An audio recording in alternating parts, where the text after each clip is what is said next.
Entonces, bueno, esta reunión será grabada para después subirla al YouTube del Seminario Permanente de Editores. Si les parece bien, pues damos por No comenzada la entiendo por qué. reunión. Sí. Voy a dar una semblanza de la doctora Hortensia, que, bueno, en primera, agradecemos muchísimo el que hayas de estar acá con nosotros. Creemos que es un tema súper necesario y pertinente. Esta charla se titula Lenguaje incluyente no sexista para personas editoras de publicaciones académicas. Entonces, la doctora Hortensia Moreno Esparza es técnica académica titular C de tiempo completo, definitiva, y directora de la revista Debate Feminista del Centro de Investigaciones y Estudios de Género de la UNAM. Es integrante del Sistema Nacional de Investigadoras e Investigadoras, nivel 2 de la CECITI. Es doctora en Ciencias Sociales con especialidad en mujer por la UAM, por la Universidad Autónoma Metropolitana de Xochimilco. Es maestra en Ciencias de la Comunicación y licenciada en Periodismo y Comunicación Colectiva por la Facultad de Ciencias Políticas y Sociales de la UNAM. Y bueno, en su trayectoria las tesis de más de 50 estudiantes de licenciatura y posgrado. Es profesora desde el CEP y ha dado Facultad de Estudios Superiores de Aragón y Acatlán y en la Facultad de Ciencias Políticas y Sociales, donde tiene su definitividad en la asignatura de la materia de semiótica. Y también en la Facultad de Filosofía y Letras. Tienes muchos frentes por donde dar docencia. Entonces, bueno, ella de manera paralela con su trabajo de investigación, docencia y difusión de la cultura y en el ámbito editorial universitario, pues dirige desde 2015 la revista Debate Feminista. También ha publicado novelas, relatos, literatura infantil, ensayos y artículos periodísticos. Y sus principales temas de trabajo académico giran alrededor de la semiótica del género y la producción de la feminidad y la masculinidad. Ha publicado investigación sobre el orden discursivo de las tecnologías de género que operan en el campo deportivo, en las desigualdades que existen entre mujeres y hombres en la educación superior y las disputas que generan las demandas por un lenguaje incluyente y no sexista. Entonces, pues con todo el agradecimiento, te damos la bienvenida, Hortensia, y adelante, el micrófono es todo tuyo. Muchísimas gracias, Karina. Muchas gracias a todas las personas que hoy se conectaron y que creo que todavía se van a seguir conectando. Ya vamos 146 personas en la lista de participantes.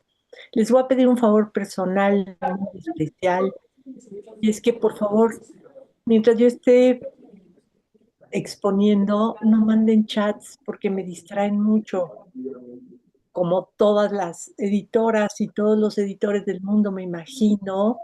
Yo veo escritura y me pongo a leerla y entonces ahí no Muchas hace bolas. gracias. Y esto sería Luego les pido también que apaguen su micrófono porque hay ruido. Y miren, yo voy a tratar de ser muy breve porque lo que me interesa es conversar con ustedes. Entonces, bueno, ya ahora por disciplina siempre pongo mi alarma para que me avise cuando ya pasaron 40 minutos, porque 40 minutos de una persona hablando ya es mucho tiempo, pero me paso. O sea, este es un tema que me apasiona y al que le he dedicado mucho tiempo durante los últimos años. Y entonces, pues tengo una enorme cantidad de información y de reflexión, pero de lo que se trataría más que de que yo hable es de que tengamos un intercambio. Yo imagino que tendríamos todavía no sé cuánto tiempo después de la exposición, pero bueno, la idea sería realmente abrir los micrófonos para que también ustedes participen, es lo que a mí me interesa. Y pues para no irme demasiado así por las ramas, lo que yo quiero hacer ahora es compartirles una pequeña presentación que traigo con algunas de las ideas que me parece que son las ideas relevantes sobre el tema de lenguaje incluyente y no sexista.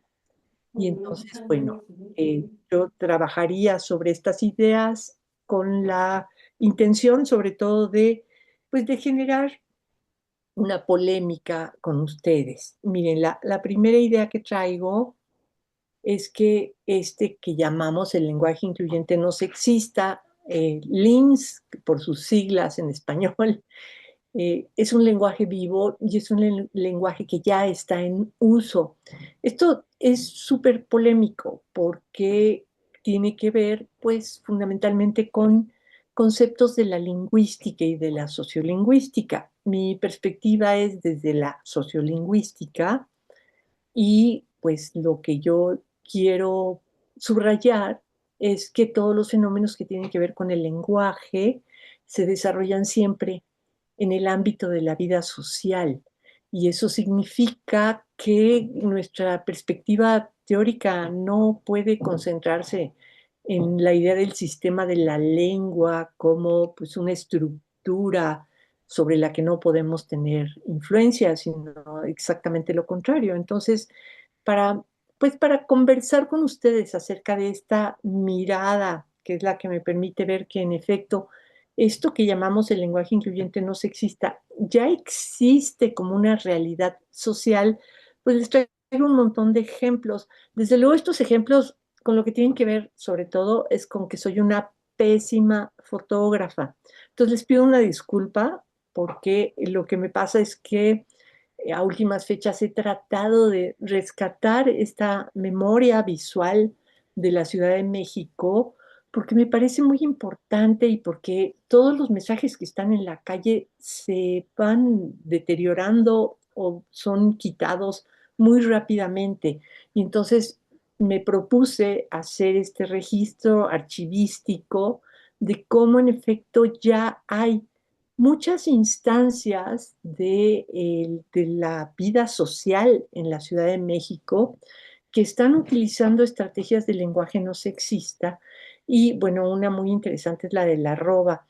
Me llama la atención la arroba porque la arroba nos la prohibieron luego, todo el mundo cuando empezamos a hablar acerca de lenguaje incluyente y no sexista las guías de lenguaje incluyente dijeron que la arroba no era un signo gramatical y que no es pronunciable y que quién sabe qué, y todo el mundo la prohibió. Y de todas formas, a pesar de esa prohibición, que no solamente venía de la Real Academia Española, sino de inclusive las personas que estaban proponiendo el lenguaje incluyente, a pesar de que todo el mundo dijo, no, no se vale, eso está mal, bueno, la gente la usa y la gente la usa en muchos contextos. Yo me traje este cartel porque me parece muy interesante, este cartel que viene firmado por un montón de instancias del gobierno de México y que, bueno, ya está incorporando esta idea de que la palabra solo o la palabra sola se puede conjuntar visualmente en esta imagen que permite ver que, pues, que el problema de la violencia familiar va más allá de la pertenencia a un sexo o a otro sexo. Les traje este también porque este está muy por el lado de mi colonia. Yo vivo cerca de Ciudad Universitaria, en Coyoacán, más del lado así de los Pedregales. Y lo que me interesa de esta es que de repente se volvió como el femenino genérico algo posible y esta llamada a acompañar a a la presidenta de la República el 6 de diciembre del año pasado, pues se transformó en este mensaje en particular, pues como en una posibilidad de interpretación múltiple. O sea, ¿qué quiere decir todas al zócalo? ¿Quiere decir todas las personas o quiere decir nada más las mujeres? ¿O qué quiere decir? Es confuso, es interesante de todas formas, ¿no? Eh, Aquí les traigo ejemplos que no fotografié y me da mucha lástima conmigo porque ya no están esas bardas, pero bueno, por lo menos tengo esta memoria. Chilangos a votar, chilangas a votar, ¿se acuerdan? Esto estuvo sobre todo en las paredes de las bardas y las paredes en la campaña para la elección del Poder Judicial el año pasado.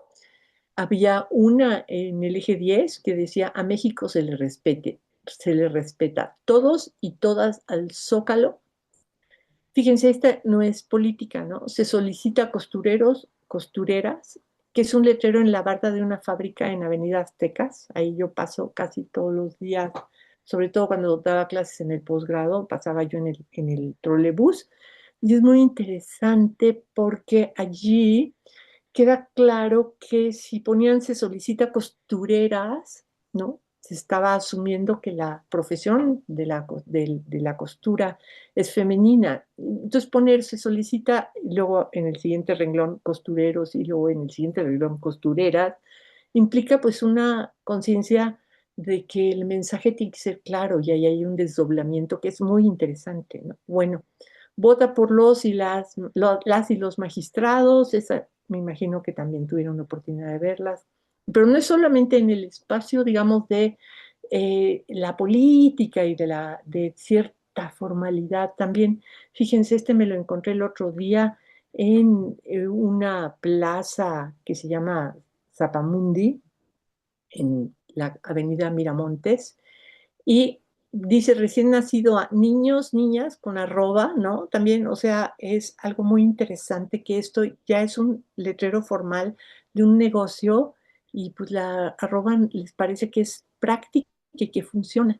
Este es, bueno, para subrayar mi enorme falta de talento para la fotografía, porque además esta imagen que tomé también en el trolebús, adentro del trolebús, pues dice estimadas usuarias y usuarios, ¿no? O sea, está haciendo esa estrategia del lenguaje inclusive del desdoblamiento, pero a la hora de tomarlo, en lugar de apretarle al botón de foto, tomé el de video y entonces por eso está todo así eh, borroso y movido, pero bueno, pues ese es mi esfuerzo. Piensen que soy, aparte de que voy en el trolebús ahí agarrada del tubo y ya estoy viejita, aparte soy súper miope, entonces bueno, es un esfuerzo que yo digo, bueno, échenme una mano, ¿no? O sea, la gente que sí sabe tomar fotos, que si me comparte sus tomas de estos elementos de la ciudad, me parecería muy interesante.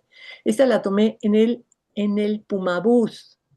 No te sientes cómodo, o sea, que no sientas comodidad, ¿no? O sea, es cómodo o cómoda y aquí es para llamar la atención acerca del acoso dentro del Pumabús. Qué interesante, ¿no? Digo, si se suben al Pumabús, ahí lo van a encontrar, creo, todavía.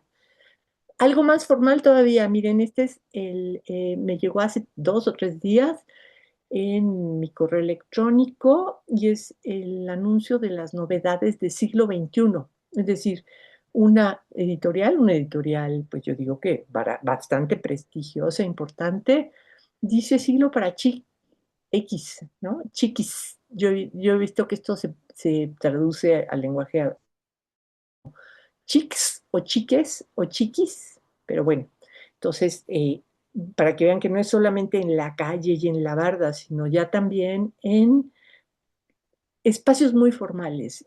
Por ejemplo, la Secretaría Administrativa, esto ya, fíjense, es de 24.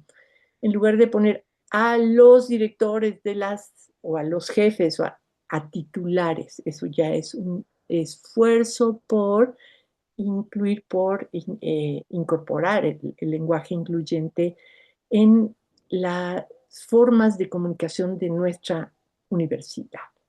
Pongo un chiste, yo también tenía la intención, pero miren, ya no me da la vida para todas estas cosas, pero sí quería hacer como una compilación de los chistes que se hacen acerca del lenguaje incluyente y este me gustó y dije, bueno, vamos poniendo esto un poquito menos formal y menos solemne, porque a mí lo que realmente me interesa es establecer una interlocución con un público que es un público súper especial y que me llama muchísimo la atención que este público pues tenga interés en el tema, obviamente, cuando estamos hablando de las y los editores de el medio académico, tenemos que pensar en detalles que tienen que ver con el hecho de que aparentemente, esto todavía no lo he comprobado, pero lo tengo como hipótesis de trabajo, el oficio editorial ha sufrido una enorme feminización. Cuando digo feminización, lo que estoy diciendo es que apostaría, pero bueno, todavía me falta demostrarlo, que la mayoría de las personas que nos dedicamos al oficio editorial en el momento presente, estoy hablando de 2026, pertenecemos a la categoría mujer o a la categoría del género femenino. Es un proceso histórico porque en el siglo pasado el oficio editorial estaba bastante masculinizado y yo creo que con lo que tiene que ver la feminización del oficio editorial es también con la feminización de la educación superior, del hecho de que en el último cuarto del siglo XX las universidades fueron pues, literalmente invadidas por mujeres y que además pues el oficio editorial tiene mucha afinidad con las profesiones que consideramos femeninas de manera más o menos tradicional. Estoy hablando de el periodismo y obviamente estoy hablando de las letras, pero también del hecho de que a finales del siglo XX y principios del XXI ya aparecieron finalmente, qué interesante, ¿no? Formas de profesionalización institucional del oficio editorial, que antes el oficio editorial todavía a mí me toca, que el oficio editorial es empírico, o sea, uno aprende el oficio editorial en los talleres, en las oficinas, y no es que uno tenga un diplomado o tenga una especialización o una licenciatura o un doctorado. Esto cambió a finales del siglo pasado y bueno, junto con la feminización también tenemos que hablar de la profesionalización del oficio editorial y en todo caso si tiene tema, porque el hecho de que las mujeres tengamos esta presencia en el espacio público, pues ha producido yo creo que por lo menos una mayor sensibilidad social que tiene que ver con los problemas de las mujeres. Es decir, cuando nosotras hablamos de sexismo, pues nos estamos refiriendo a un fenómeno social que no tiene demasiada importancia quizá cuando ocurre en un mundo que está fundamentalmente masculinizado. Pero cuando las mujeres empezamos a tener voz en el espacio público, pues se sensibiliza el hecho de que tenemos problemas específicos, por ejemplo. Entonces, bueno, por un lado estaría eso, el hecho de que ya estamos en el espacio público, pero también hay un movimiento feminista que ha estado hablando por los derechos de las mujeres desde por lo menos el último cuarto del siglo pasado y que ha exigido la visibilización de los problemas y de las demandas de las mujeres. Y bueno, yo creo que no de manera marginal, también de manera cada vez más central, tenemos que hablar de la presencia de las personas de lo que denominamos la disidencia sexual, es decir, todas aquellas personas pues que no se alinean con la heteronormatividad, que no se alinean con la idea de que pues los hombres y las mujeres somos clases separadas y que además los hombres solo se pueden enamorar de mujeres y las mujeres solo de hombres y todas esas cosas que están presentes pues en nuestra cultura y que me parece que es muy interesante también discutir desde el punto de vista de la sociolingüística. Acá la pregunta que me parece que es la pregunta relevante y que es una pregunta que yo no, para la que yo no tengo respuesta, pero que me gustaría ensayar algunas también hipótesis, algunas conjeturas, es cuál es el papel de la profesión editorial en la disputa pública por el lenguaje incluyente. Yo hablo de una disputa pública porque evidentemente esto está reflejado pues en los periódicos y en muchas de las intervenciones en medios de comunicación y en otros medios también más serios o más formales de pues un conjunto de personas que defendemos el lenguaje incluyente y un conjunto de personas que están completamente opuestas a que el lenguaje incluyente tenga pues una legitimación institucional. Yo creo que esta disputa es interesante, comienza desde que empieza la reflexión feminista acerca del lenguaje, yo diría que es pues la segunda mitad del siglo pasado y lo que llevamos del siglo XXI, y lo que genera pues es una disputa pública en la que participamos de manera más o menos marginal, es decir, A mí en lo personal me ha tocado participar de manera muy intensa. No que lo haya yo elegido, les prometo, o sea, les juro que todo esto, si yo pudiera decidir, hubiera decidido que no me importa.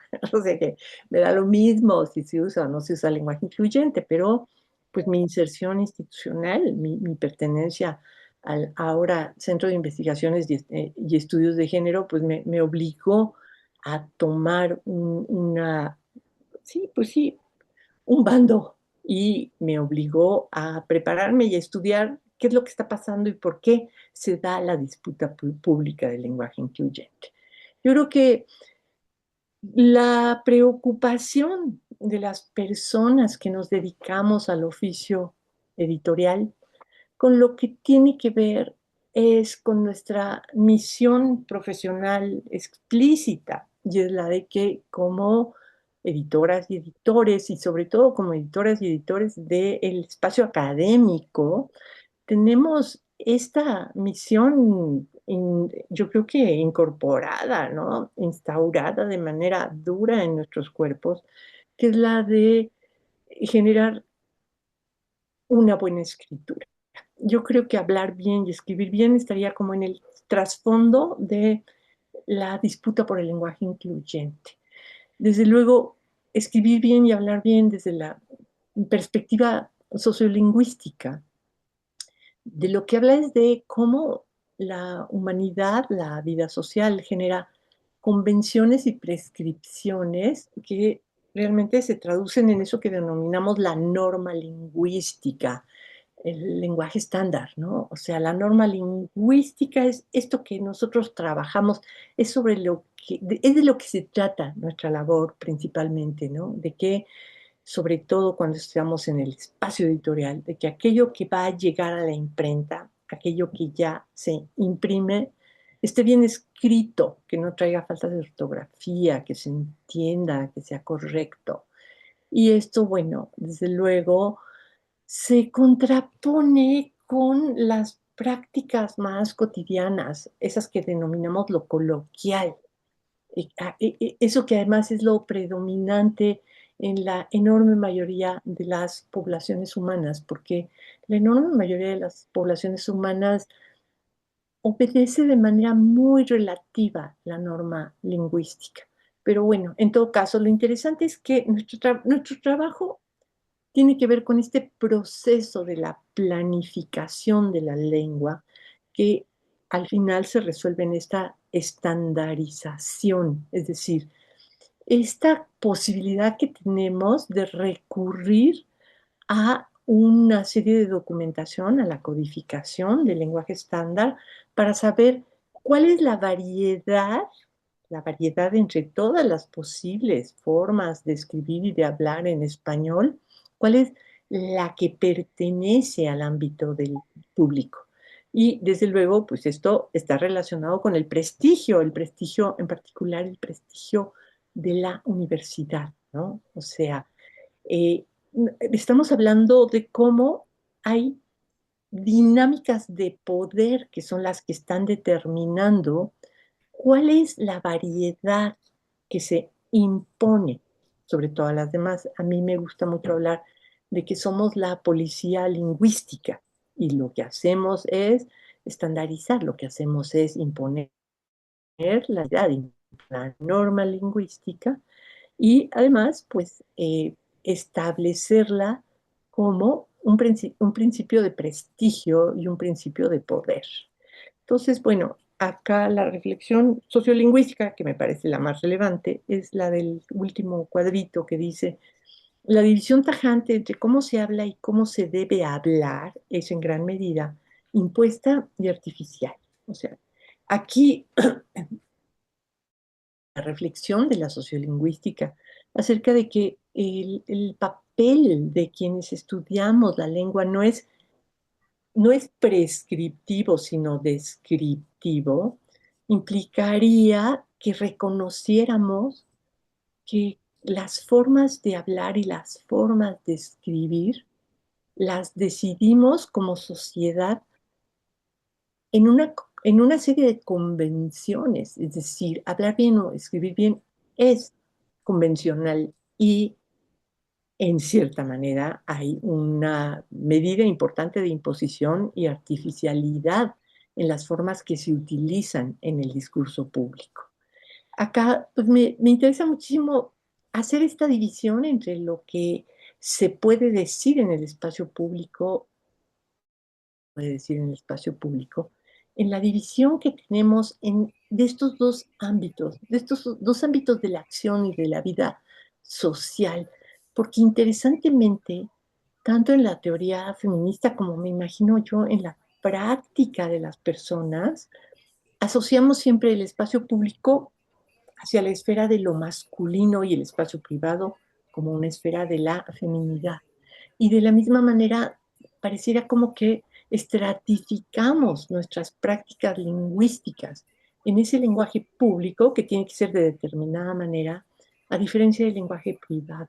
El lenguaje público está totalmente estandarizado. ¿Qué quiere decir esto? Bueno, pues que está normativizado, que tenemos una reglamentación, que seguimos la norma, mientras que el lenguaje privado es mucho más libre y yo diría incluso mucho más creativo, mucho más eh, eh, explosivo en términos de pues, sus posibilidades de comunicación. Al mismo tiempo, yo creo que hay una identificación entre el espacio de lo público y esto que denominamos el lenguaje del poder, el lenguaje del Estado, el lenguaje de los medios de comunicación, en oposición a la lengua materna, que sería la lengua que se aprende en casa y en la que se desarrolla en el hogar, ¿no? Allí donde podemos decir cosas como, pásame el de este de la de esta. Y esto funciona en términos comunicativos, pero si lo sometemos a la mirada de la editora profesional, seguramente va a decir, no, así no se debe de decir. Desde luego, la oposición entre espacio público y espacio privado también nos enfrenta a la oposición entre estandarización y variabilidad. La estandarización exige la imposición de una sola variante, que sería la variante del público culto. Así es como se legitima en términos, digamos, académicos. Les pido por favor que apaguen su micrófono. ¿Alguien tiene el micrófono abierto? No, ¿verdad? No.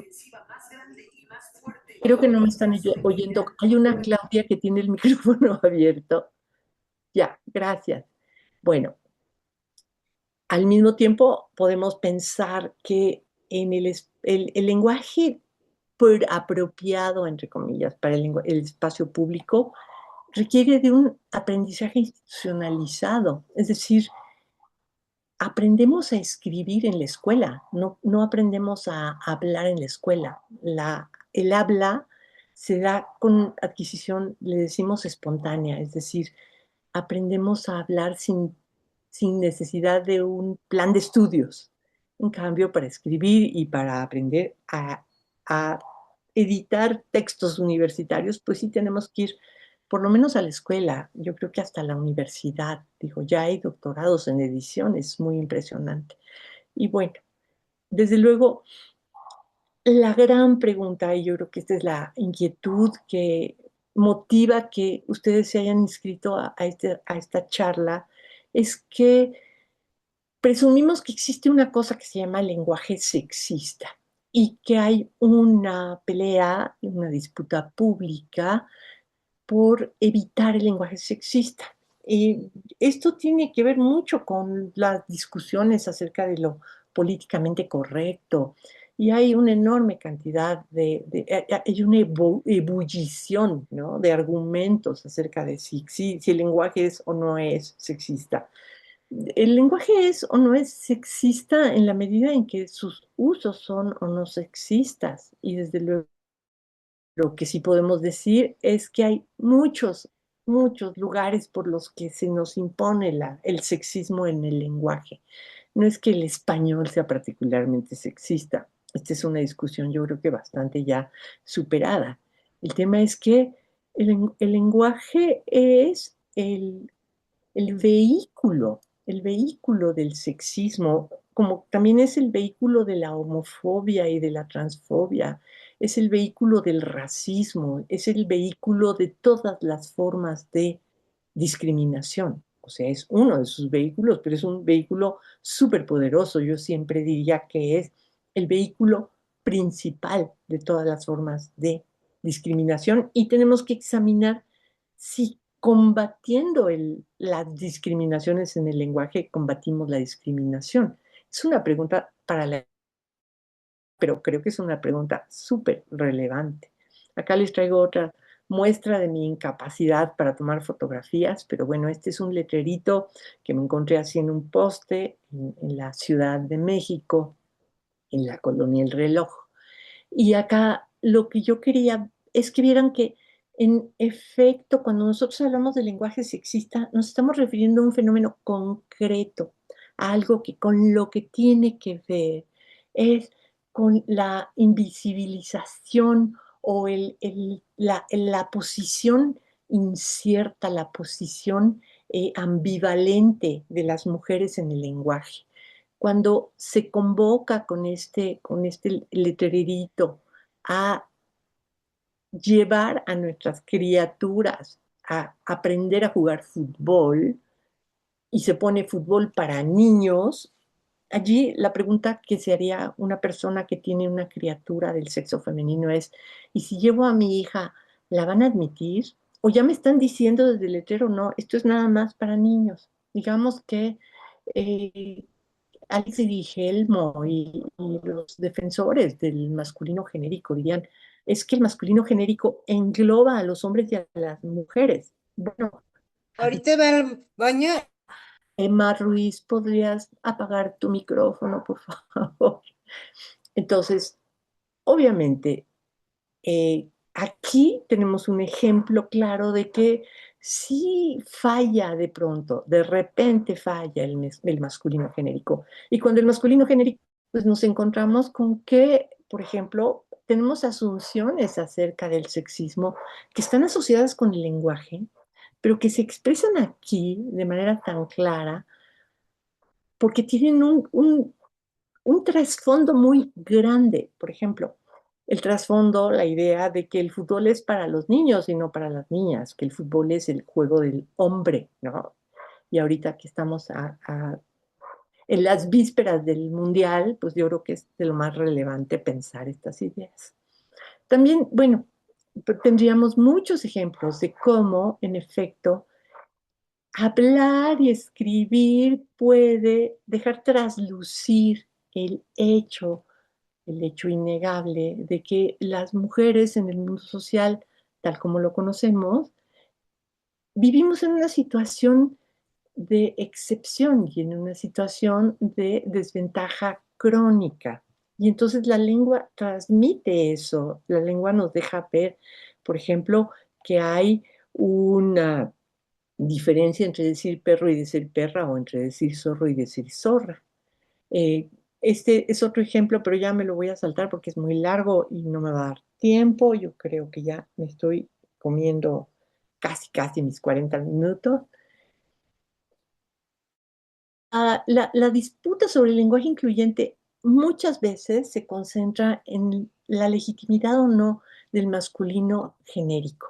Y hay quienes aseguran que el masculino genérico pues es un límite que no hay manera de hacerlo bien. Miren, yo luego soy muy aplicada y entonces dije, si voy a hablar de lenguaje incluyente, tengo también que hablar tengo que leer a sus detractores, porque si no, pues es nada más situarme en el lado en el que me conviene, ¿verdad? Que es quienes defendemos el lenguaje incluyente. Por ejemplo, a el ex columnista del periódico El País, en sus columnas siempre está diciendo, estrategias para superar el masculino genérico son fallidas, las estrategias no sirven, no sé, poner los y las, ¿no? Los y las investigadoras es incorrecto, no funciona, el desdoblamiento es aburrido, etcétera, etcétera. Y entonces yo dije, ay, pues voy a leer su libro a ver qué herramientas y qué argumentos me da. Miren, lo traté de leer pero no lo he terminado porque es muy aburrido. Es de veras aburrido porque todo el tiempo te está poniendo los ejemplos en que las estrategias del lenguaje incluyente no funcionan. Y tiene razón, no siempre funciona el lenguaje incluyente, porque el lenguaje incluyente no se puede estandarizar, porque el lenguaje incluyente es un experimento social. Es algo que estamos tratando de, pues, no de imponer, ¿no? De llevar a la práctica, porque vemos que hay problemas con el estándar, aquí en particular del español. Miren, hay experimentos en prácticamente todas las lenguas modernas, en todos los países, pero yo me voy a concentrar en las del español, que son las que he estudiado. Eh, Primero, me parece relevante definir qué es un estándar, porque el estándar es nuestro campo de trabajo. Las personas que nos dedicamos a la edición somos feroces defensoras del estándar del español. Digamos que es este modelo artificial. Esto es lo que quiero subrayar.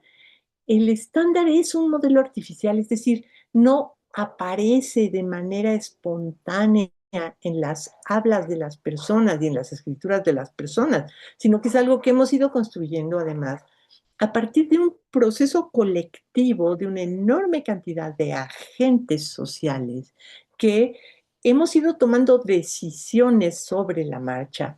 Y yo les diría, miren, el proceso editorial, el trabajo de las y los editores, es un trabajo de tomar decisiones y todo el tiempo estamos sometidas a esa urgencia. Es, bueno, acá, ¿qué hacemos? ¿Qué sinónimo será más adecuado? ¿Esta coma va o no va? En fin, y luego esto, ¿no? Este trabajo que es un trabajo arduo de estar revisando la codificación de la lengua y ver cuáles son las últimas decisiones que se han tomado en la ASALE, que es la Asociación de Academias el Español, la Asociación Mundial, que reúne a más de 20 academias de todo el mundo, y que es donde, digamos, que se va llegando a consensos de cuáles son las formas más adecuadas de escribir. Y bueno, esto implica decisiones. Son decisiones que se toman de manera relativamente arbitraria y son decisiones que están atravesadas por la idea de que quienes tienen la palabra, quienes tienen la autoridad para decidir cuál es la forma más adecuada o cuál es la variante más correcta o más, la mejor para el espacio público, pues ese sujeto social, el que sería el portador de esta autoridad, es una entidad abstracta a la que le denominamos los hablantes cultos. ¿Quiénes son los hablantes cultos? ¿Cómo se generó esta idea de que había unas personas que eran las personas cultas, las leídas y escribidas, ¿no? Las que sí sabían, y cómo sus formas de hablar se convirtieron en las formas dominantes.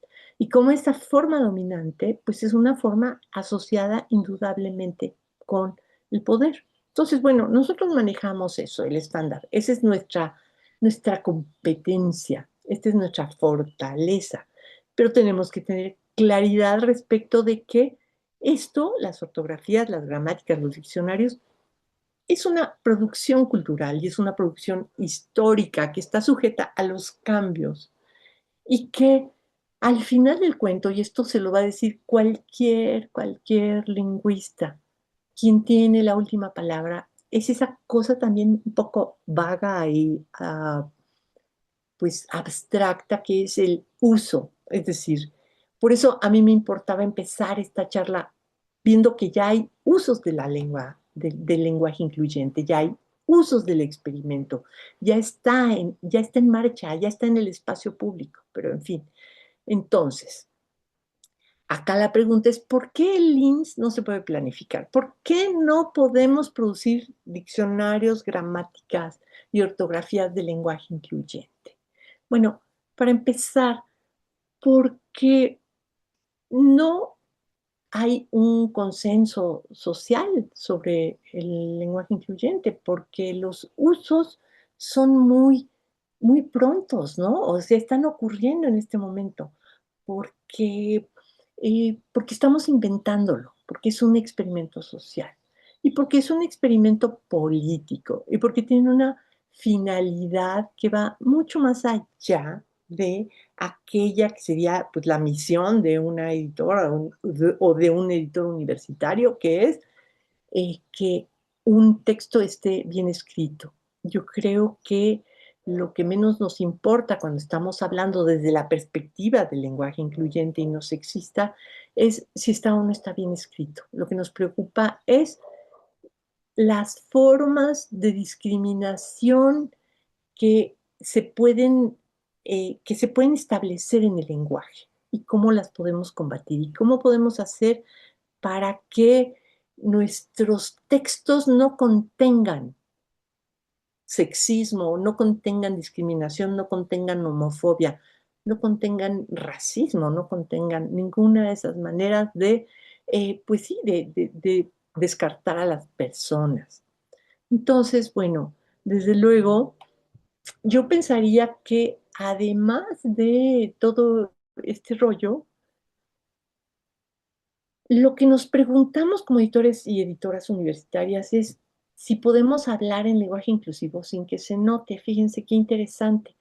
Por un lado, la universidad tiene una función pedagógica y como editoras y editores universitarios nos tenemos que sujetar a esa función pedagógica en el sentido de que los textos que se producen en una universidad, los textos que producimos en la Universidad Nacional Autónoma de México, por ejemplo, tienen que estar sujetos a esta función pedagógica que es que estén tan bien escritos, es decir, obedezcan de manera tan puntual y tan fiel a el estándar del español, ¿verdad? Que las personas que lo lean, además, aprendan cuáles son las normas del bien escribir, ¿no? Entonces allí, desde luego, tenemos por lo menos estas tres derivaciones que están presentes en el trabajo editorial, es decir, el trabajo editorial no se reduce nada más a corregir pruebas, sino que también tenemos que pensarnos como docentes e incluso como investigadoras. Pero la pregunta es de si de veras de lo que se trata es de que el lenguaje incluyente no se note. Fíjense que yo di un giro importante, yo empecé trabajando pensando en estas estrategias del español y en la capacidad que tiene nuestra lengua para verdaderamente reflejar la realidad y para reflejar los problemas de la vida social.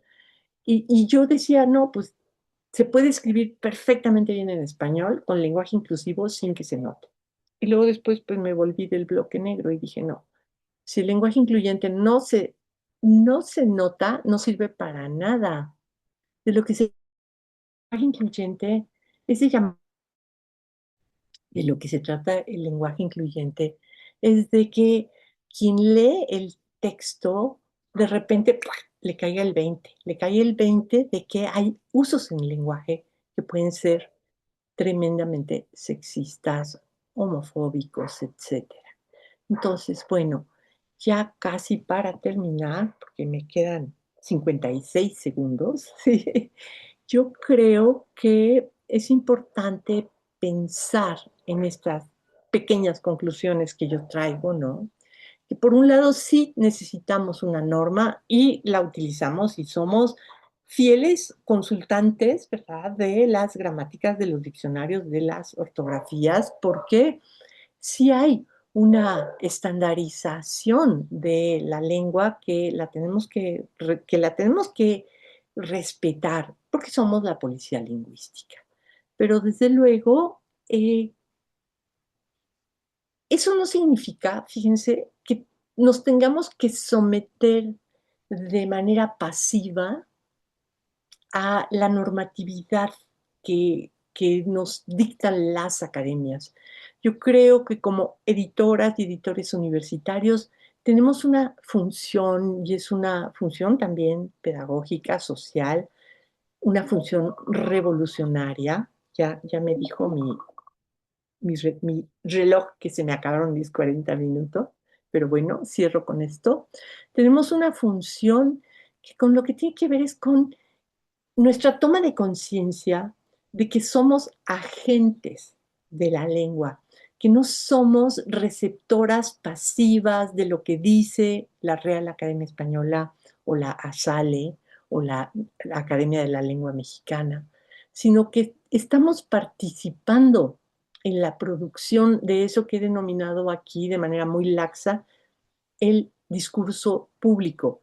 El discurso público es algo que se construye colectivamente y en esta producción colectiva, en esta producción en la que estamos participando, querámoslo o no, con las decisiones que estamos tomando de manera cotidiana en los textos que estamos cuidando, en los libros que estamos editando, allí se puede introducir, por lo menos de manera, pues yo diría subversiva, pero bueno, por lo menos haciendo ese esfuerzo, se puede introducir la idea de que el mundo puede ser un poquito mejor. La mala noticia es que todo esto es más trabajo para nosotras y para nosotros. La mala noticia es que el lenguaje incluyente, pues lo que implica es hacer un esfuerzo mayor. No solamente un esfuerzo mayor de corrección y de cuidado, también un esfuerzo mayor de comprensión. Pero pues estamos pasando un momento crítico en la vida social y pues pertenecer a este planeta en este momento también implica responsabilidades. Y bueno, pues yo allí ya lo dejo y nada más para que no se me vaya a olvidar, les quiero hacer una invitación. Este es un comercial que me pidieron que hiciera.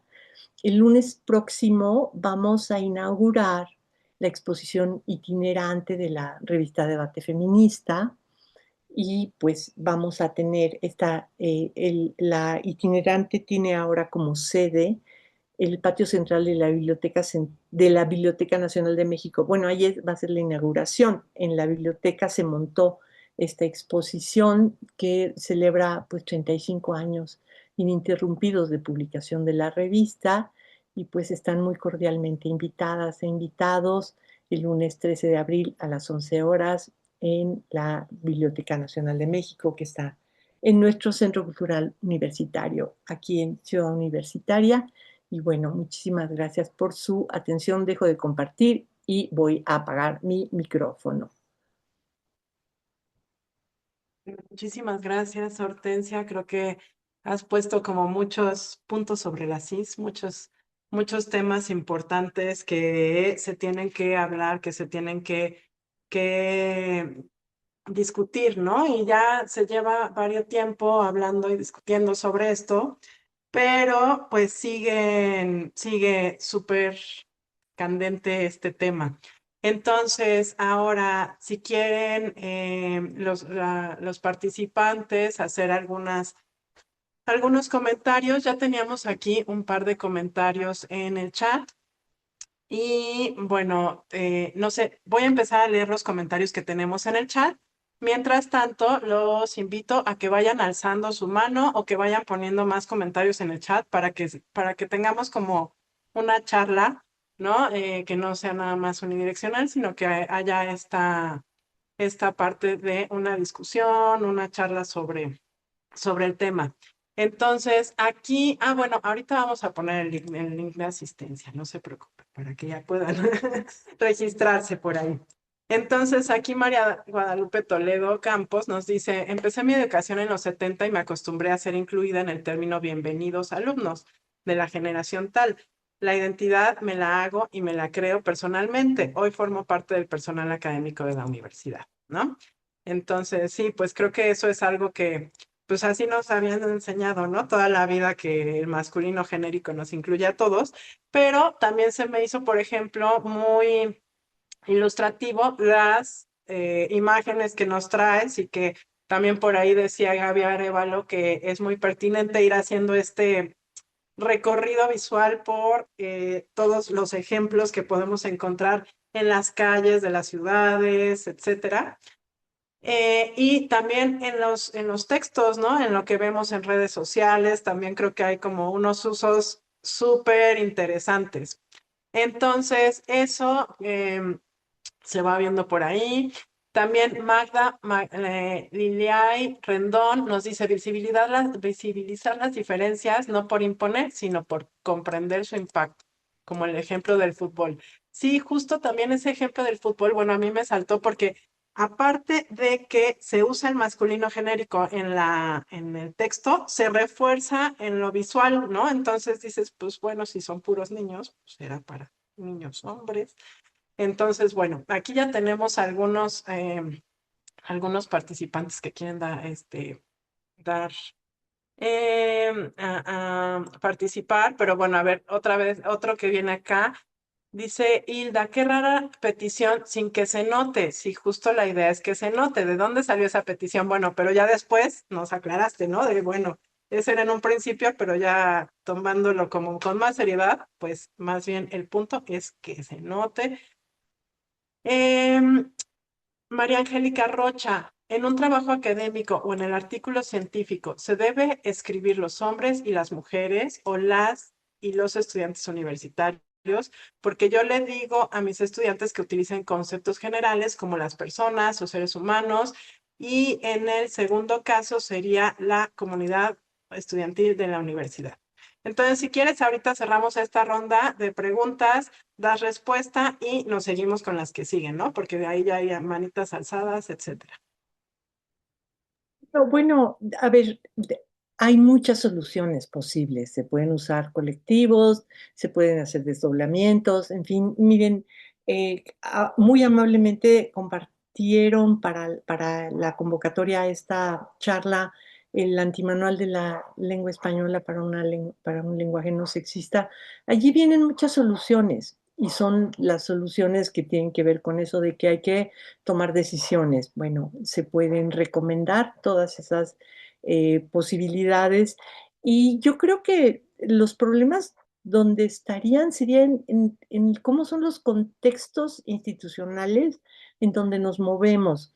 Miren, sí nos hemos encontrado, por ejemplo, con investigadoras o investigadores que dicen, no, no se puede utilizar tal estrategia porque ya la reprobó la RAE y entonces, bueno, pues doctora, doctor, ni modo, vamos a respetar pues la prerrogativa que tiene cada autor y cada autora de decidir acerca de su sexo, ¿no?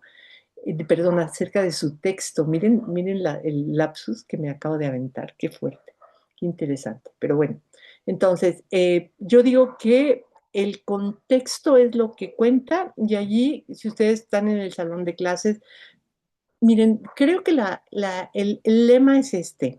Nadie nos puede imponer el lenguaje incluyente. Eso es lo más importante, que ustedes no consideren que van a reprobar a una estudiante porque no usa lenguaje incluyente, pero al revés, también es importante saberlo. Tampoco se vale prohibírnoslo. Entonces allí hay que poner en cuestión esta situación en la que de pronto un profesor se niega a dar un voto aprobatorio porque en una tesis viene el lenguaje incluyente. Estas son cosas que tenemos que someter a discusión dentro de la propia universidad. No, no podemos tomar la decisión de manera individual, se tiene que tomar de manera colegiada y pues ahí sí las decisiones se van a ir tomando, yo creo que sobre la marcha. Y además eso, que no hay soluciones que vayan a resolver el problema ya forever, sino que esta es una solución que funciona en este texto en particular y luego ya no me funciona en otro texto o en otro contexto. En fin, pero si quieren, pues hay unas personas que tienen la mano levantada desde hace un rato, les damos la palabra. Sí, perfecto. A ver, aquí veo a Ceci y a Eduardo de la Inés Morelia.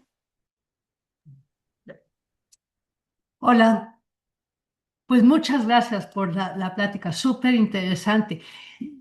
Y tiene que ver con esto de las decisiones.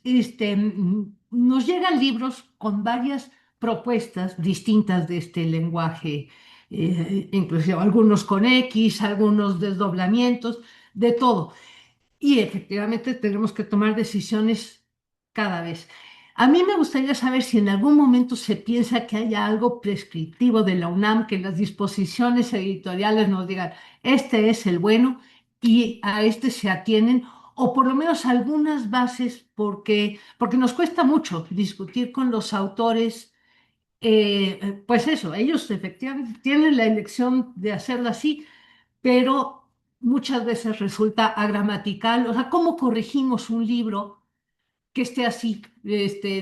Nos cuesta, no podemos hacer esto de usar un lenguaje, estos sinónimos no marcados de manera sexista. No podemos cambiarle tanto a un libro. O sea, si deciden que van a poner con arroba o con X o eso, ¿hasta dónde podemos respetarlo? ¿Hasta dónde? O sea, a mí me gustaría que alguien me dijera, esto se hace y esto no, de manera que pudiéramos tomar las decisiones. Más bien va por ahí, pero la conferencia es súper interesante. Muchas gracias. Muy, muy interesante pregunta. Esta es una pregunta que nos hacemos todas las personas que estamos en el negocio en el momento actual. En Debate Feminista tomamos la decisión de aceptar todas las propuestas en la medida en que el texto funcionara, desde luego de manera gramatical, y que funcionara con una continuidad. Es decir, si una persona utiliza la X, la arroba, el desdoblamiento y las y los, pues ahí ya no sirve, ¿no? Ya no está tan bien. Creo que debe haber una consistencia interna en el texto que sea pues la elección de alguna estrategia que tenga la efectividad dentro del texto. Pero debate feminista pues es un contexto muy particular. Perdón, en debate feminista, el comité editorial, digamos que nos conmina o nos obliga o nos jala las orejas cuando publicamos algo que no trae lenguaje incluyente.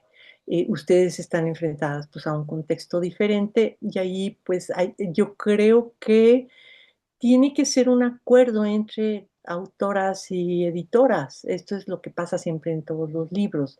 Y si hay una diferencia entre estar escrito en lenguaje incluyente y estar mal escrito. Y ese es un límite pues, que no nos podemos permitir dentro de la academia. No podemos publicar cosas que sean agramaticales o que no se entiendan.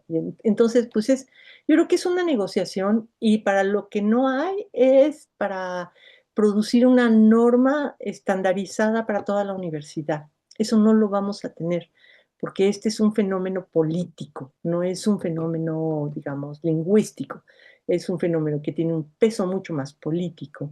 Y entonces, pues las decisiones se tienen que tomar de manera muy local, ¿sí? Casi casi es, cada libro tiene pues su normatividad particular y yo creo que allí también las y los autores tienen que hacer un esfuerzo, por ejemplo, con ser congruentes con el tipo de estrategias y no ponernos de chile, de dulce y de manteca en un solo libro, en un solo artículo.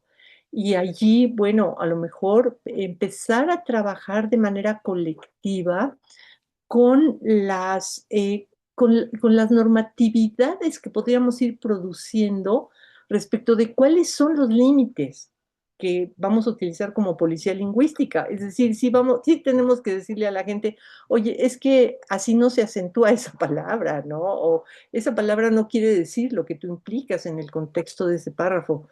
Pero yo creo que, pues como son todas puras novedades, o sea, son innovaciones con las que tenemos que lidiar y allí yo digo que le demos un poquito de vuelo a la imaginación, que seamos permisivas, que no nos aferremos a la norma, pero que sí establezcamos límites. Y entonces allí, bueno, yo creo que un buen límite, el que hemos tomado como punto de partida en debate feminista es que sí se valen todas las estrategias, por lo menos todas las estrategias que hemos recopilado perdón, en el antimanual, pero que sean congruentes consigo mismas, es decir, que haya uniformidad dentro de un texto.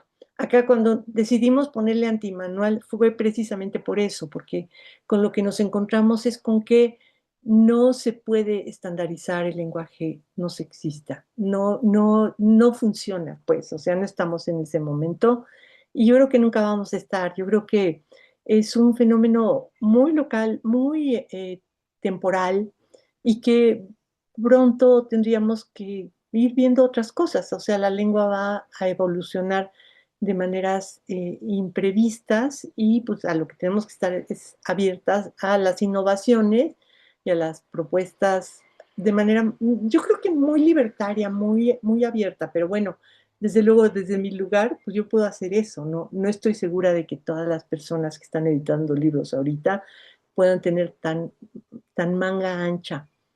Kerwin Terrones Vegas, ¿te escuchamos? Muchas gracias, muy buen día.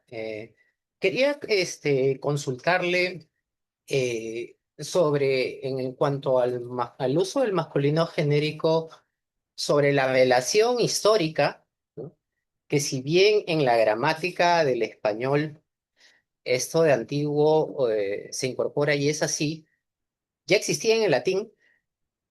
Y en el indoeuropeo, los comparatistas refieren que en un segundo momento, o sea, si bien en un momento inicial no se marcaba, era lo común para, para las formas adjetivas o sustantivas, ¿no? Lo animado, lo inanimado, como en muchas culturas se marca, ¿no? Y el género no es algo, digamos, que les interese o que les interese destacar en ciertas culturas, ¿no? Entonces no lo marcan. Pero después de un primer tiempo sugieren que sí se incluyó, ¿no? Entonces hubo ya la forma masculina, neutra y la tripartita, que era con lo femenino, ¿no? Ahora, claro está, estas sociedades, para el caso de Roma, particularmente los primeros siglos, como se conoce, tenían, entre otros, un componente fuertemente patriarcal y, digamos, y de alguna manera que el masculino englobe a los dos podía ser la mirada dominante. La pregunta es, esto, si bien puede demostrarse, ¿no? Histórica, lingüísticamente, finalmente es un asunto, desde mi punto de vista, político en el sentido de que, bueno, las sociedades se han marcado o no han marcado, lo cierto es que es una posición o una postura política, ¿no? De personas que dicen, aquí estamos o quiero esta marca, ¿no? Entonces creo que debe concebirse un poco así. Y por otro lado, el principio de la conexión, el principio de autoridad históricamente, en el caso del español desde el inicio, y ahí está la historia lexicográfica de los diccionarios, han sido las élites sociales quienes definían y siguen definiendo, diría yo, aunque ahora es de forma más sutil, lo que es lo correcto y lo incorrecto, ¿no? Entonces, es difícil pensar que hoy en día en la academia estas ideas puedan avanzar, ¿no? Bueno, ahora hay un poco más en el quórum de mujeres, ¿no? Pero los componentes de las academias, por lo menos aquí en el caso de la MAE, también la mayoría son coincidentemente hombres, ¿no? Que en realidad la explicación es mucho más compleja, ¿no? Pero que en la sociedad, digamos, las marcas están allí. Entonces, quería finalmente eh, preguntarle si esa es la coincidencia, ¿no? Porque la respuesta, digamos, desde la lingüística es no, modernamente, ¿no? De la escuela de Praga, no, ya está, no, no, la marca es para el femenino, ¿no? Es lo que escapa, porque el nombre ya de las cosas es en masculino, ¿no? Entonces la diferencia es el otro es el femenino. Entonces, yo lo asumo así, y cuando converso, sobre esto, mm, creo que la respuesta, o sea, el tema no es lingüístico, sino el tema es político, social, totalmente. Y la respuesta no debe, y es más, y si dicen no, es así, es porque es así, ¿no? La respuesta, preguntar e indagar, y al final es, bueno, pero ¿se está abierto o no, no? Eso. Gracias, muy amable.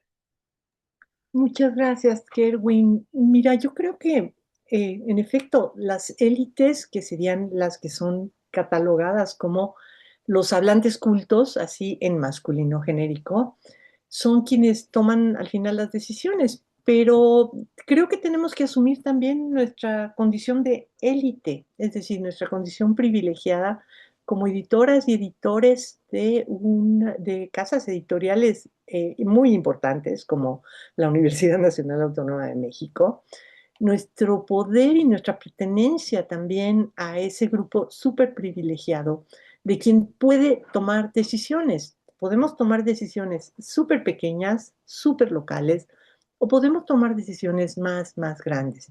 Y estas decisiones pues tienen repercusiones, porque al final del cuento van a quedar impresas o van a quedar en línea.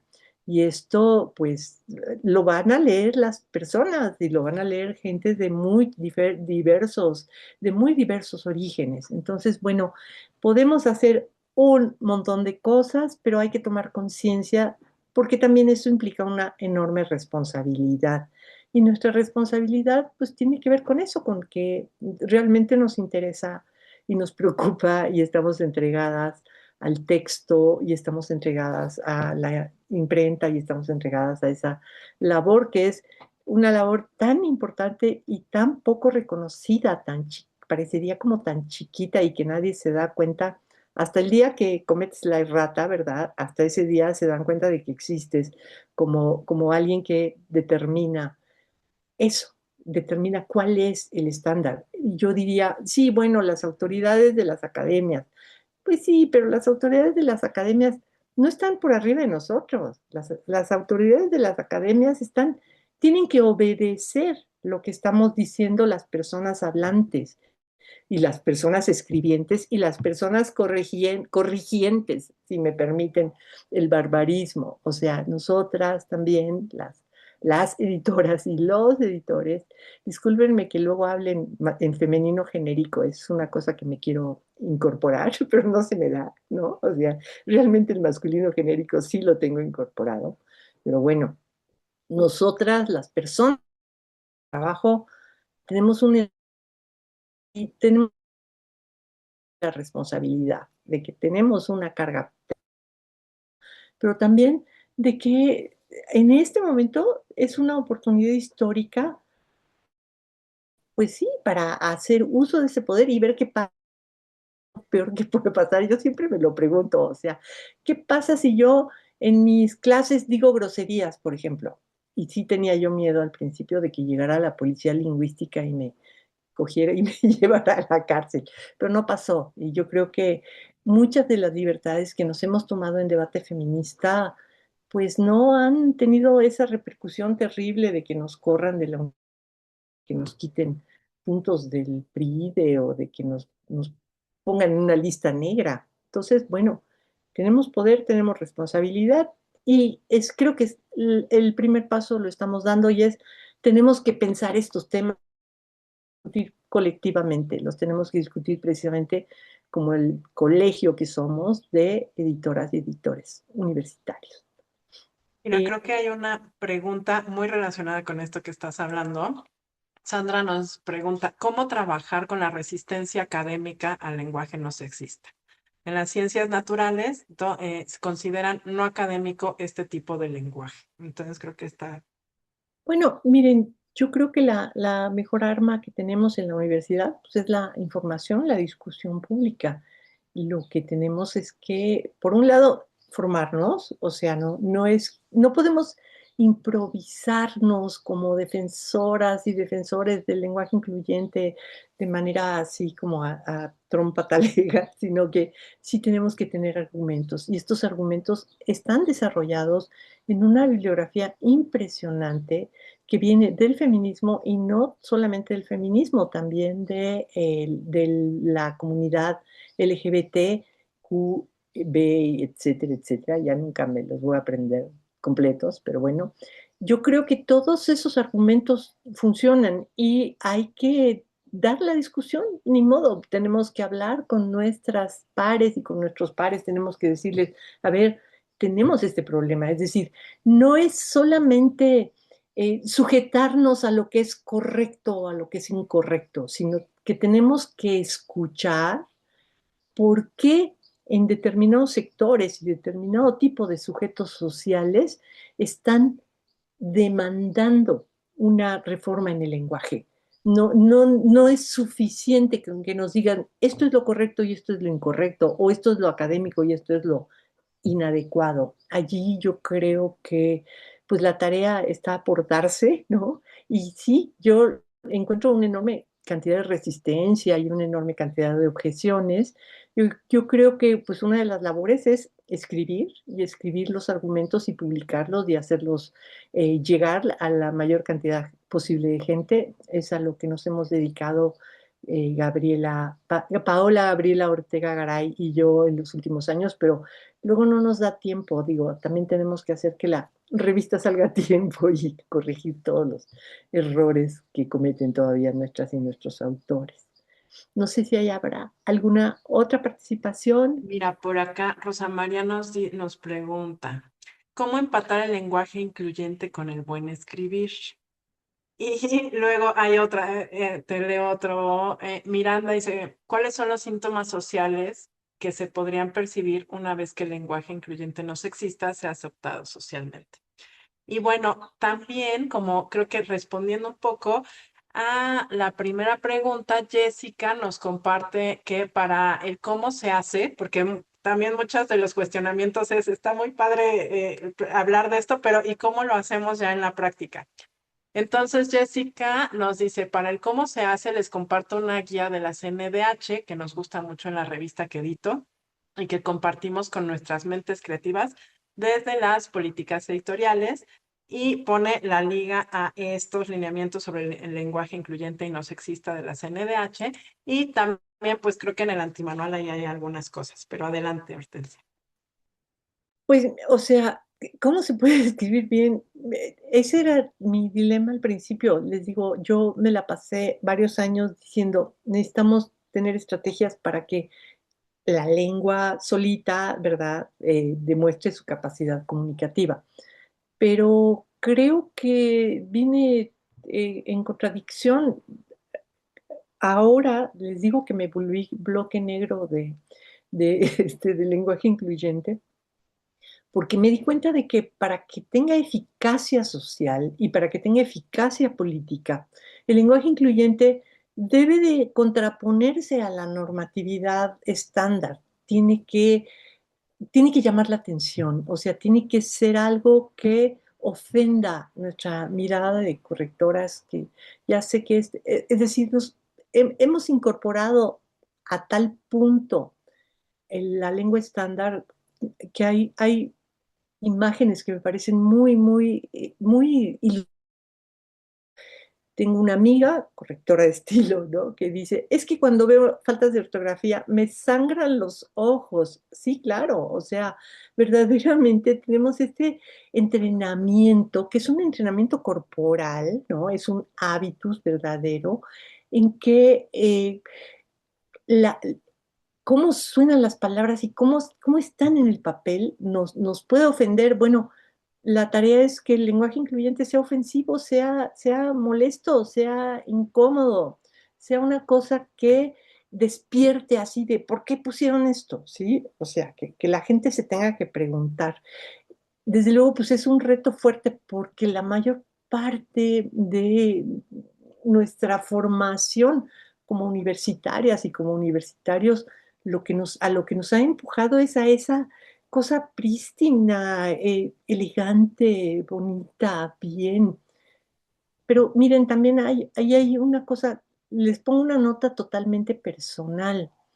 A lo largo de tanto tiempo de estar en el trabajo editorial, yo ingresé a Sociales en 1985 como técnica académica en el Departamento de Publicaciones.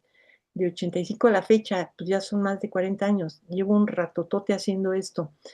La nota personal es, la gente no se da cuenta de todo el trabajo que inviertes.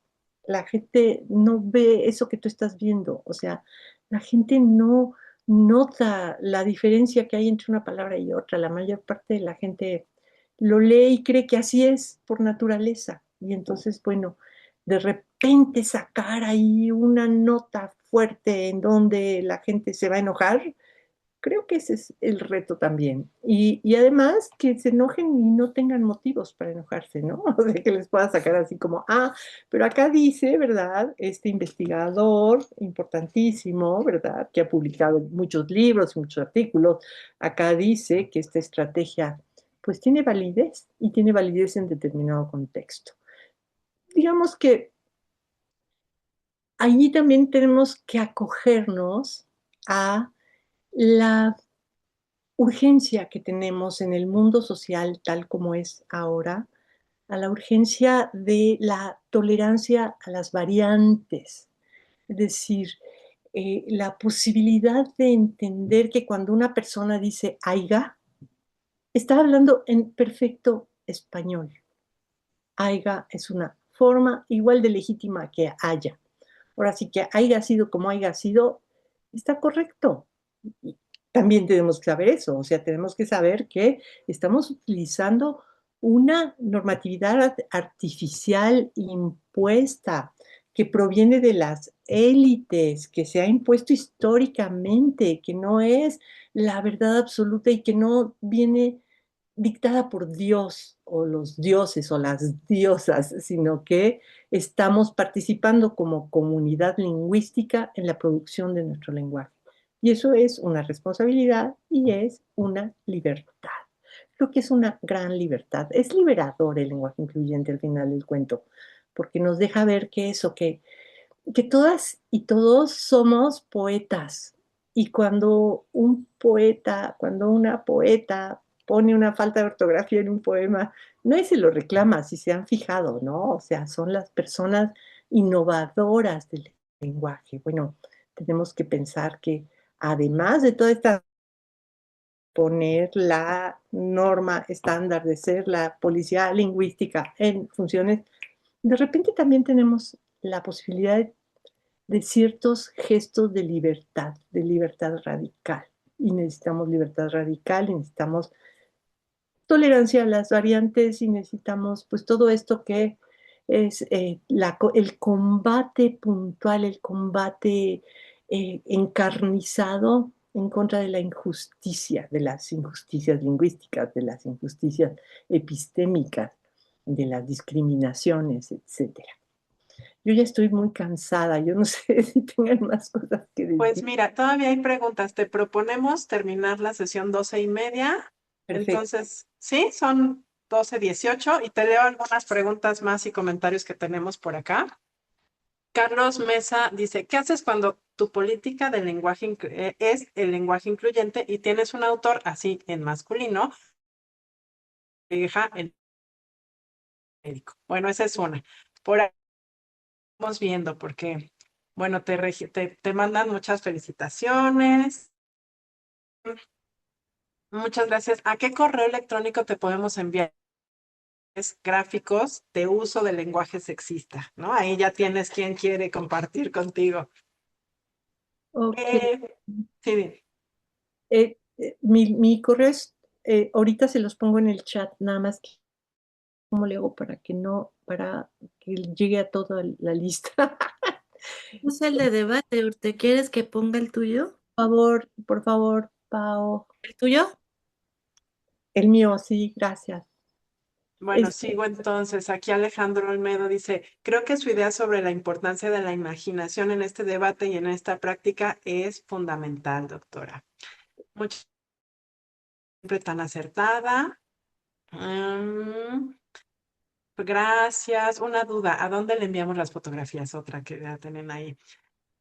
¿Considerarían cambiar el título del Seminario Permanente de Editores? Ese es todo un tema, fíjense, porque también desde hace mucho está como en tela de juicio cuando entró esta a la organización del seminario también se puso sobre la mesa y pues ahí todavía lo tenemos pendiente. ¿Podrían compartir alguna bibliografía para comenzar a leer? Entonces, ahorita justo nos estábamos poniendo de acuerdo acá en el equipo y les proponemos que vamos a generar como una serie de una bibliografía y junto con sus constancias les hacemos llegar, ¿no? Un documento con esta bibliografía. regístrense para que les llegue su constancia y esta parte. Imágenes, ahí está. Seminario permanente de editores, dicen con arroba. Entonces, Carlos Vivaldi dice, debemos proponer que a la RAE que se adopte el feminismo genérico, el femenino genérico en lugar del masculino genérico. Puede justificarse más allá de la política por un afán experimental. A mí me gusta mucho esto de la experimentación, ¿no? O sea, esta idea de estar experimentando con el lenguaje continuamente y hacer una experimentación continua con esto del lenguaje inclusivo. Y ya ponen aquí cómo sería sin lenguaje, sí, seminario de editoras y editores. Se debe tomar el lenguaje incluyente como trinchera de lucha contra el patriarcado, porque así como es vehículo de discriminaciones, puede que también lo sea de liberaciones. Entonces, creo que más o menos es un poco, no sé si se me vaya alguna otra. Por ahí Aquí Sandra adelante. perdón, hay una manita alzada, sí, de Perla Martín, si la quieres considerar. Sí, perfecto, Perla. Y, ay, pues muchas gracias, Orte, por tan maravilloso tu ponencia. Y Gracias. bueno, sobre la frase que nos encanta o el lema de que nadie nos puede imponer el lenguaje incluyente, pero tampoco prohibir. En el francés, que también les encanta tener una academia y estar, ser los policías y esto, sí se prohibió desde el 21. De plano, así, el gobierno francés considera que el lenguaje inclusivo constituye un obstáculo al aprendizaje de los alumnos y no debe ser usado como alternativa para la feminización de la lengua. Entonces, hay veces que sí, o sea, que es un gobierno que dijo está prohibido en las escuelas que tú hagas esto. No obstante, parece que sí se apoya. Pues que el no prejuicio, ¿no? Que no estés enseñando así y que la feminización de ciertos sustantivos, eso sí, como presidente, que nosotras también tenemos, ¿no? De Giorgini. Y bueno, me encanta también lo del femenino genérico, yo también ya lo estoy aplicando. Y bueno, pues en ese sentido también, pues ahora que vamos a hacer edición, pues aprovechar que sí podemos, como dice Orte, pues no nos están corriendo por hacerlo. Y nada más como anecdótico, nosotros ya en el crimen nos llegó por el programa de equidad y género un libro que traía todas las arrobas. Y bueno, tengo una culpabilidad ahí porque yo no lo defendí lo suficiente, entonces no se publicó, se hizo el lenguaje incluyente, digamos, los y las, todas las estrategias ya aceptadas, pero no la del arroba y ya ni modo. Entonces, bueno, ¿qué harías tú, Orte? ¿Sí lo vas a publicar o no por parte del CIEG algún libro con arrobas? No Y tengo la menor idea. sí lo aceptarían. Y sobre el seminario permanente de editores, pues podrían hacerlo ya como ya se hace la feria de las universitarias y los universitarios que organiza la Dirección General de Publicaciones y Fomento Editorial de la UNAM. Entonces, hasta les puse ahorita ahí en el chat el link, porque ya se llama así. Y bueno, también en las fichas catalográficas de los libros, yo siempre he pedido que, por favor, no Sonia Frías no diga autor, sino autora, pero también se aferran a esa estructura. No, no es que es incambiable, no, no podríamos, no debes modificar ni un punto. Entonces, bueno, esas cuestiones también siempre observar y meditar que son impuestas, que todos decimos, sí, así lo hagamos, y que va costando trabajo, pero valdría la pena así seguir proponiendo. Muchísimas gracias, Sorte. Un gusto verte y escucharte siempre.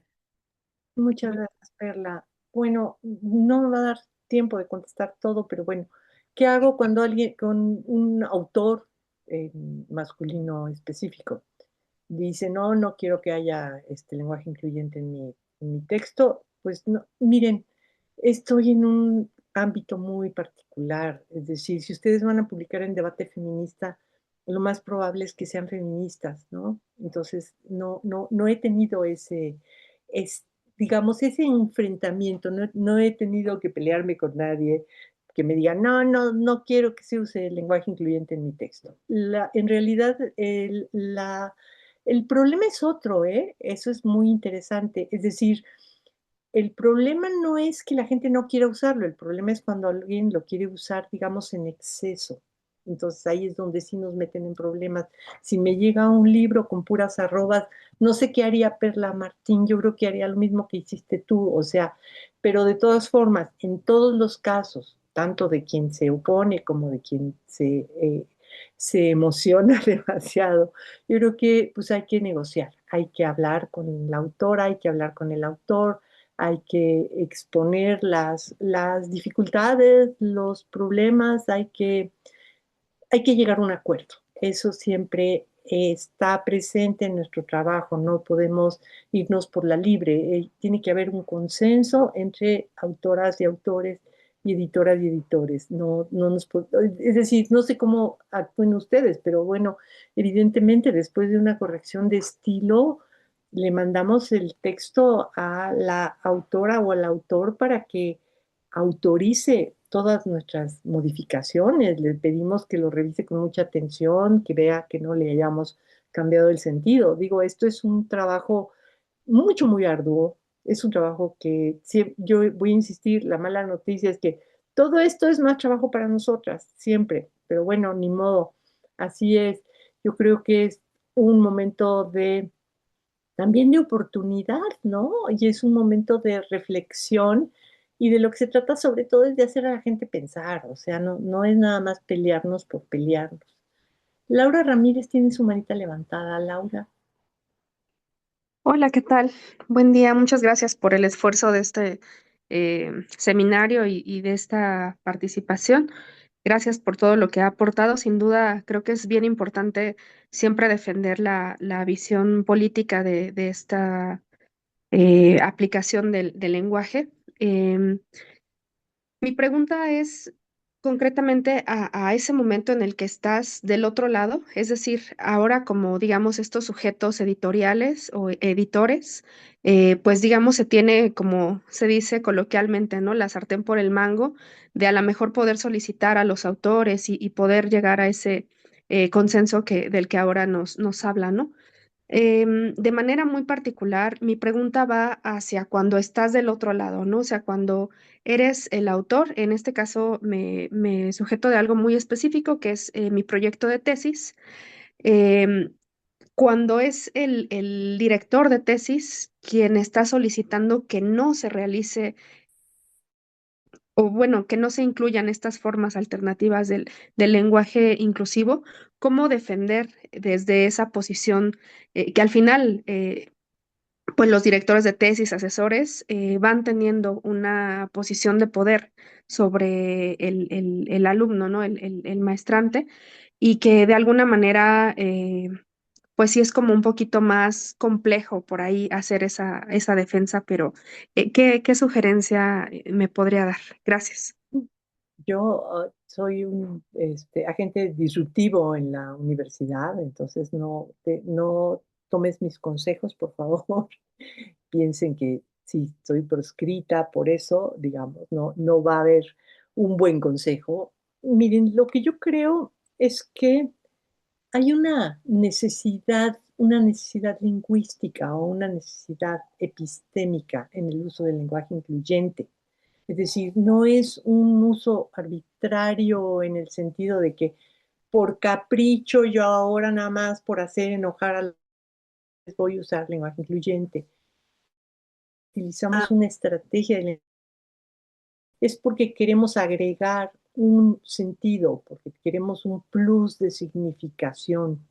Aquí la justificación y la discusión con tu tutor tiene que ser una justificación racional y la justificación racional donde tiene que concentrarse es en la capacidad epistémica de tu texto para decir algo más que lo que dirías si no usaras lenguaje incluyente.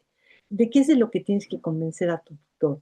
De que no estás nada más provocando, de que no es por ignorancia, no, es porque esta frase en particular, si yo la escribo en masculino genérico, no dice lo mismo que si utilizo una estrategia de lenguaje incluyente.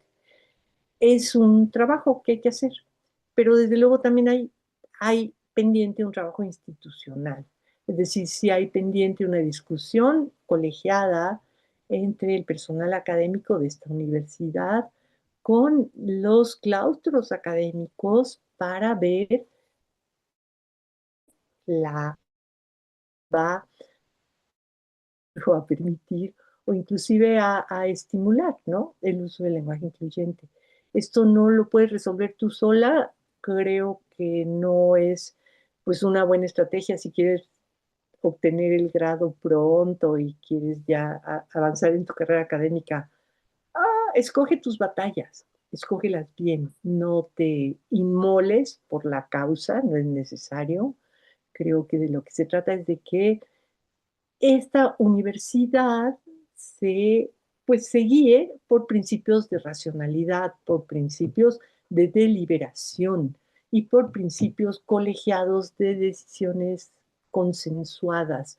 Entonces, por allí, pues hay trabajo que hacer y por lo pronto, si ya estás en el último borrador y te dijo el tutor, no, esto no se vale, pues ni modos, manita. Digo, si sabes escribir sin lenguaje incluyente, pues órale, saca el borrador, sácalo pronto y que te den mención honorífica.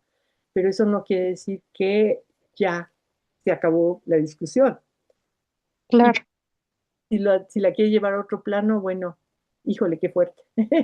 Me da miedo, eso me da miedo, pero bueno, o sea, yo no arriesgaría, yo en lo personal no arriesgaría mi título de maestría por una batalla si la veo perdida. Ahora, también puedes hablar con tu asesor y decirle, profesor, de verdad, esta estrategia la requiero aquí porque lo que yo quiero decir es esto y no esto. Pero pues eso a lo mejor es mucho desgaste, tanto para ti como para el asesor. No, no sé hasta dónde está comprometido tu asesor en entender esa sutileza del lenguaje. Sí, de acuerdo. Muchísimas gracias. Bueno, pues muchísimas gracias, Hortensia, por tu tiempo, por esta charla tan rica y creo que se dejan abiertos muchas líneas de exploración, ¿no? Esta parte de ver el lenguaje incluyente no sexista como prácticas constantes de experimentación y pues con contenido social y político, ¿no? Siempre muy presente, pues es súper necesario irlo aplicando pues en nuestro día a día, ¿no? Desde las trincheras de la edición, desde las trincheras de la autoría, de la docencia y de nuestro trabajo día a día, ya sea en la universidad, ya sea en nuestros distintos espacios, también en lo familiar, ¿no? También hay muchos frentes donde podemos ir haciendo esto. Entonces, bueno, también ahí Sandra González tenía como dice que hizo una guía de recomendaciones para el uso del lenguaje no incluyente y no sexista, entonces igual si nos lo puede compartir al correo desde donde llegó la invitación para que nosotros también lo podamos compartir como parte del material de referencia. Entonces, pues muchísimas gracias a Hortensia, muchísimas gracias a todos los que se inscribieron y estuvieron en esta charla. Sí, Horte, adelante. Nada más una petición, Karina. ¿Me puedes compartir el chat? Porque ya no tuve tiempo de leerlo y ahorita hay 57 mensajes.